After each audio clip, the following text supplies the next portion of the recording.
Chapter 1.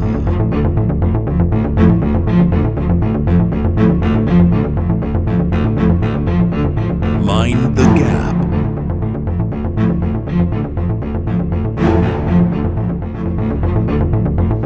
In the city of London, a bustling metropolis of glass and steel, concealed a secret realm far more ancient and fantastical. In the shadows of the city's towering skyscrapers, a hidden kingdom existed, populated by creatures of myth and legend.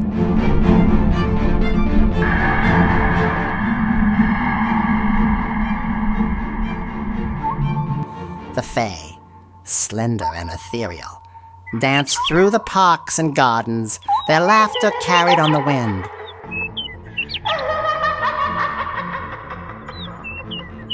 Their influence was subtle, yet profound. They inspired artists, musicians, and poets, their magic weaving through the city's cultural fabric.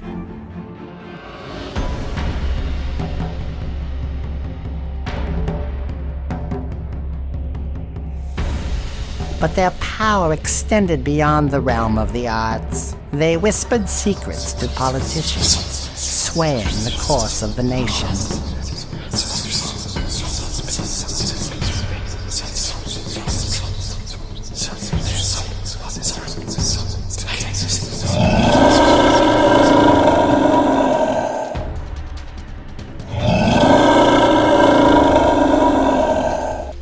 Lurking in the darker corners of the city were the monsters, creatures of shadow and fear.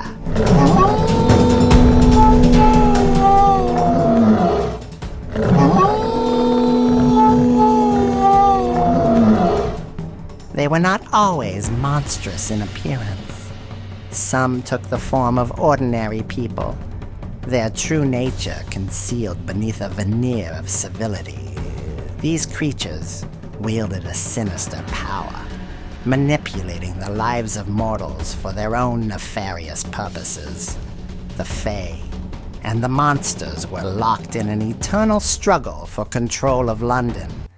Their conflict played out on a grand stage, influencing everything from the economy to the city's social fabric. The monsters sought to sow chaos and discord. Destroy them. Destroy them all. While the Fae strove to maintain a delicate balance. Let love rule. Let's be happy. Show understanding. War, war, war. Make peace with one another. Destroy them all. Don't give in to peace.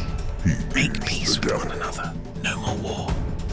In the heart of this hidden war, a young woman named Nina found herself caught up in the conflict. Nina was a descendant of an ancient Fae lineage, but she had grown up unaware of her heritage.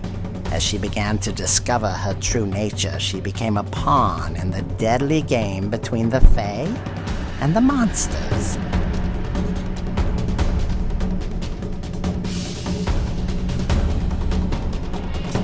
Nina's journey took her through the city's hidden realms, from the glittering Fae courts to the dark lairs of the monsters. She learned of the ancient prophecies that foretold of a chosen one who could bring peace to the city. But to fulfill this destiny, Nina would have to face her greatest fears and confront the darkness within herself. Chapter 2.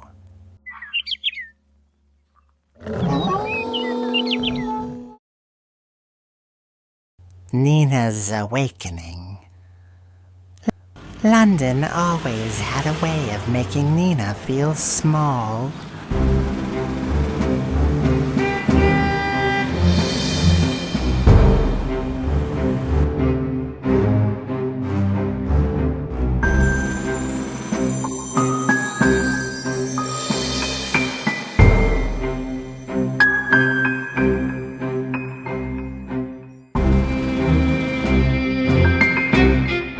The towering skyscrapers, the endless hum of traffic, the faceless crowd.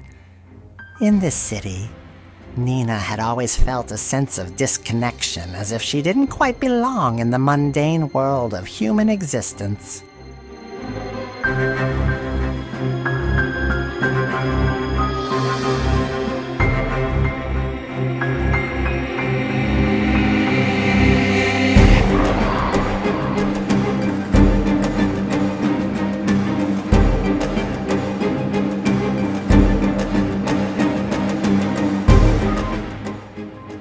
Her dreams were filled with strange, ethereal images, and she often heard whispers in the wind that seemed to carry ancient wisdom.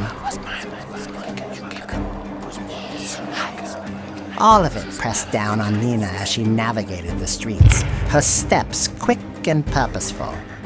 It was dusk, the city bathed in the orange glow of streetlights flickering to life, and Nina, exhausted from another grueling day at her corporate job, longed to be anywhere but here.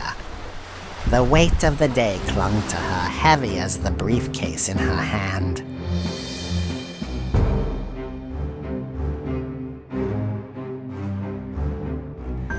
For as long as she could remember, Nina had felt like she didn't quite fit in. It wasn't just the job or the city. It was a sensation, a whispering discontent, as though something was just out of reach, always lingering at the edge of her awareness.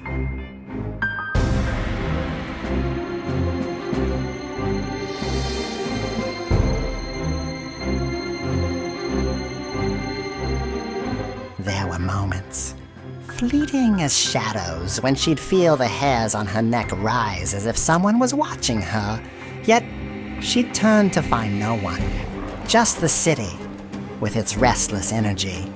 But tonight, that feeling was stronger, like an itch she couldn't scratch, tugging at her senses. As she took her usual route home, a strange impulse struck her.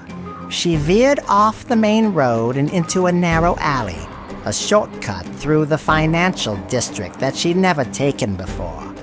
Something in the stillness of the alley made her slow down. It wasn't quite right. There was an odd silence here, as if the city's roar had been swallowed whole. The air was thick with anticipation, and her heartbeat quickened.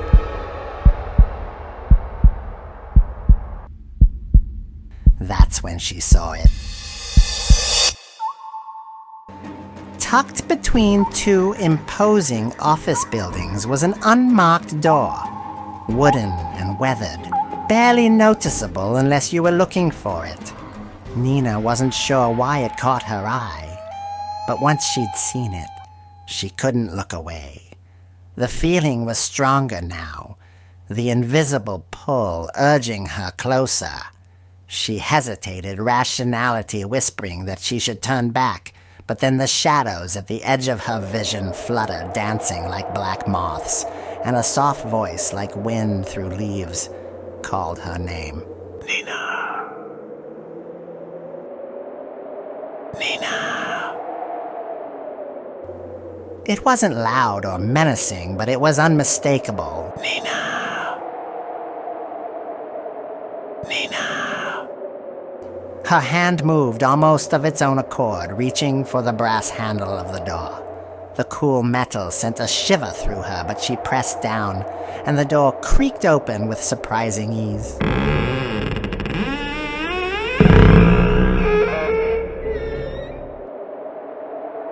Inside was nothing but a narrow stairwell, descending steeply into the earth. Cold air rushed up from below, carrying with it the scent of moss and damp stone. The rational part of her screamed to turn back, that this was madness, but the rest of her, some parts she didn't fully understand, knew she had to go down. Something was waiting for her, something that had always been there, hidden just beyond her perception. What secrets lie at the end of this ancient staircase? What whispered Nina's name, pulling her with an irresistible force? Why can she not turn away from its call? Discover the answers and unravel the mystery in the next thrilling episode of London Hidden Kingdom. Make sure you subscribe, hit the notification bell, and share your thoughts in the comments. Don't miss what's coming next. You won't believe what's waiting for Nina. See you soon on London Hidden Kingdom.